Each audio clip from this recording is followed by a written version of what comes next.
भाटी जी, मैं आपसे पूछ रही हूं, आज जो तस्वीर आई पश्तून नेता की, पश्तून नेता वहां पाकिस्तान से बैठकर कह रहे हैं कि अगर आज जंग हुई तो हम भारत के साथ होंगे क्योंकि हम पर भी जुल्म ढाए जा रहे हैं, मैं खुलकर कहता हूं, इसके बाद मुझे गिरफ्तार कर लें।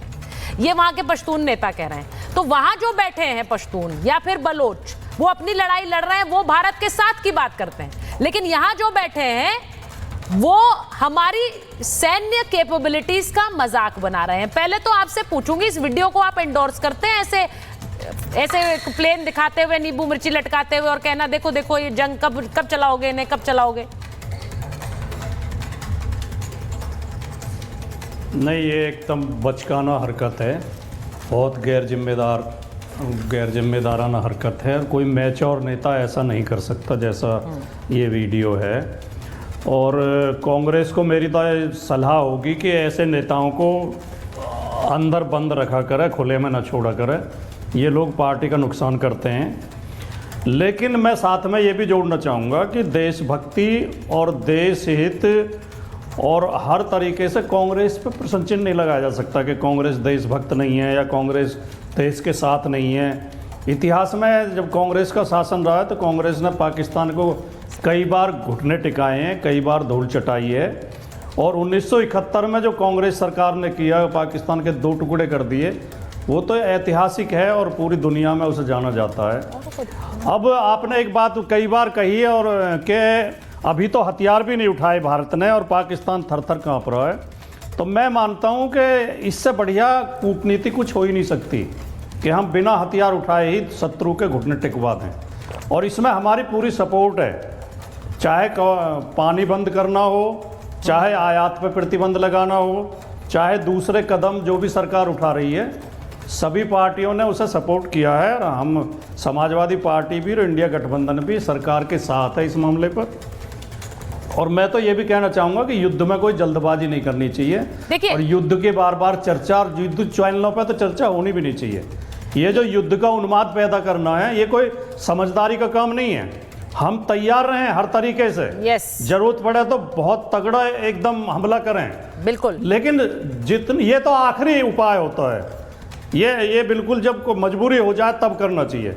और एक बात और मैं कह दूं सुचरिता जी, बहुत जिम्मेदारी के साथ जी, कि जिस तरह आज पाकिस्तान बिल्कुल बर्बादी के कगार पे खड़ा है, पाकिस्तान में एक जरा सा धक्का मारने की जरूरत है। पाकिस्तान समाप्ति के कगार पे खड़ा है। सही कह रहे हैं। जिस तरह पख्तूनिस्तान में, पीओके में, बलूचिस्तान में जगह जगह विद्रोह भड़क रहा है, तो भारत सरकार को कूटनीतिक तरीके से, जिस तरह इंदिरा गांधी ने 2 टुकड़े कर दिए थे पाकिस्तान के 1971 में, अगर इस तरह पाकिस्तान को तोड़ दिया जाए तो ये आतंकवाद भी खत्म हो जाएगा, फिर भारत की बहुत बड़ी समस्या हल हो जाएगी। नहीं भाटी जी, मैं यही कह रही हूँ, ये एक जिम्मेदारी भरा बयान है जो आपने अभी दिया। और ये मैं इसलिए बोलती हूँ क्योंकि अभी आपने जैसा कहा कि अगर युद्ध करा दे या फिर युद्ध भड़का दे, हर हिंदुस्तानी, हर भारतीय इस वक्त चाहता है कि पाकिस्तान पर स्ट्राइक हो, इसमें कोई दो राय नहीं। लेकिन जो देश की सरकारें हैं वो कुछ सोच समझकर फैसला लेंगी। मुझे लगता है कि आपके सवाल या अजय वर्मा जी के सवाल सरकार से होंगे, वो अपनी जगह है और वो वाजिब है अपनी जगह।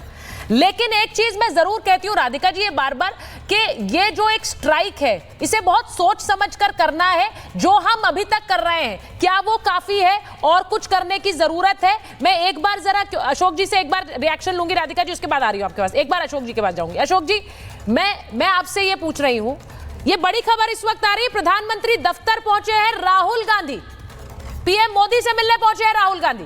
ये इंपॉर्टेंट खबर है इस वक्त। पीएम मोदी से मिलने के लिए राहुल गांधी पहुंचे हैं, नेता विपक्ष राहुल गांधी। अब आप ये सोचिए कि जो बैठकें लगातार प्रधानमंत्री की हो रही हैं, अभी पिछले कुछ दिन में जो क्रम में हमने देखा है, जिसमें आर्मी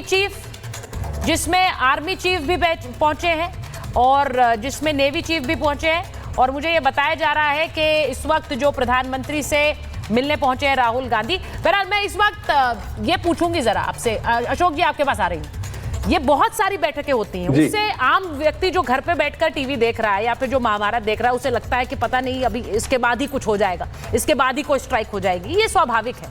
लेकिन मैं चाहती हूं कि आप ये समझाएं कि अभी हम देख रहे हैं कि वर्ल्ड लीडर्स का सपोर्ट भी भारत को मिल रहा है और बहुत अलग अलग मंच पर मिल रहा है। यूनाइटेड नेशंस में एक बैठक होने वाली है भारत और पाकिस्तान के बीच, ये इसी मुद्दे को लेकर।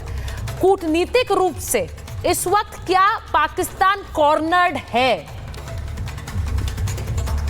जी बहुत धन्यवाद सुचारिता जी ये वाला प्रश्न पूछने के लिए। मैं समझता हूं बिल्कुल ही कॉर्नर्ड है, और सबसे जिसे कहा जाए ना last nail on the coffin, वो तो आज जो राष्ट्रपति पुतिन ने प्रधानमंत्री मोदी को टेलीफोन किया और उनसे बातचीत की, और जो दोनों नेताओं में बातचीत हुई, जो इन पूरी निंदा करते हैं जो ये पहलगाम में हमला हुआ, और इनके जो आतंकी थे और जो आतंकी को सपोर्ट करने वाले थे, उनसे अकाउंटेबिलिटी होनी चाहिए, उनके ऊपर पूरा प्रहार होना चाहिए, ये राष्ट्रपति पुतिन ने कहा है। और मेरे विचार से ये बहुत महत्वपूर्ण है। मेरे विचार से ये जो टेलीफोन कॉल आया है सुचारिता, ये इसकी टाइमिंग बहुत ठीक उन्होंने सोच समझ कर की है। जो अभी यूनाइटेड नेशंस में क्लोज डोर कंसल्टेशंस हो रही हैं पाकिस्तान के कहने पर, आज हो रही हैं, और उसमें रूस का रुख बिल्कुल साफ है इसमें जो क्या करने वाला है। खाली वहां पर यूएन सिक्योरिटी काउंसिल में हमारे विदेश मंत्री ने सब नॉन परमानेंट मेंबर से बात की है, सब परमानेंट मेंबर्स अपने जो काउंटर पार्ट हैं उनसे बात की है। मेरे विचार से खाली चीन के विदेश मंत्री वांग यी के अलावा और जो सभी देश हैं वो भारत के साथ हैं, वो निंदा करते हैं इसकी, और वो चाहते हैं जिन्होंने भी इसको काम को पूरा किया है उनके विरुद्ध एक्शन लिया जाए। तो मैं समझता हूं पाकिस्तान बिल्कुल कॉर्नर्ड है। एक और देखिए प्रश्न जो आपने पूछा था पहले, इज इट इनफ, क्या ये कूटनीति का जो किया है ये काफी है? मेरे ख्याल से देखिए हमारा मल्टी प्रोंग्ड अटैक है पाकिस्तान के ऊपर।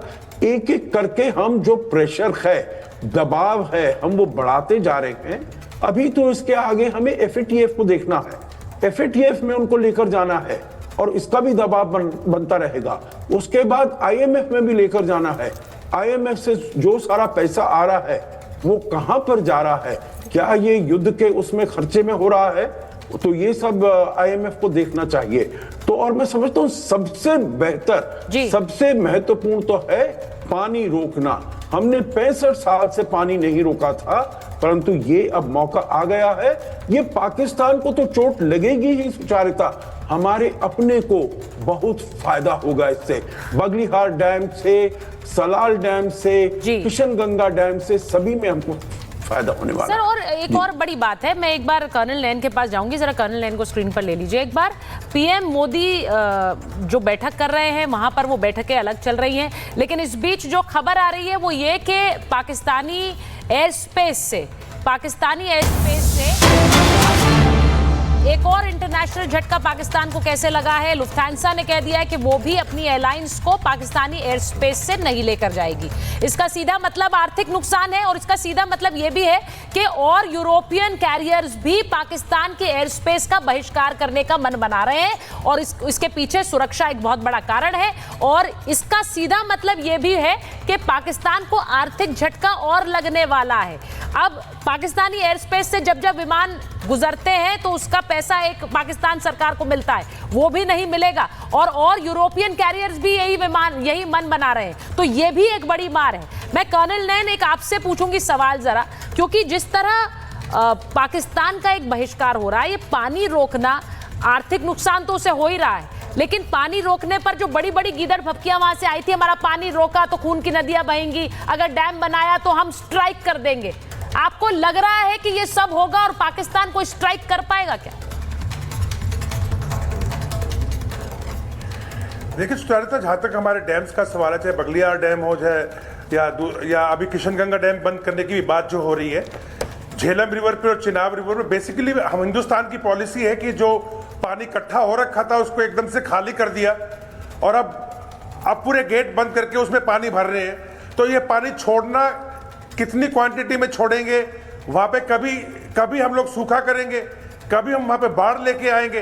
तो इस तरह की पॉलिसी हमारी वाटर में चल रही है।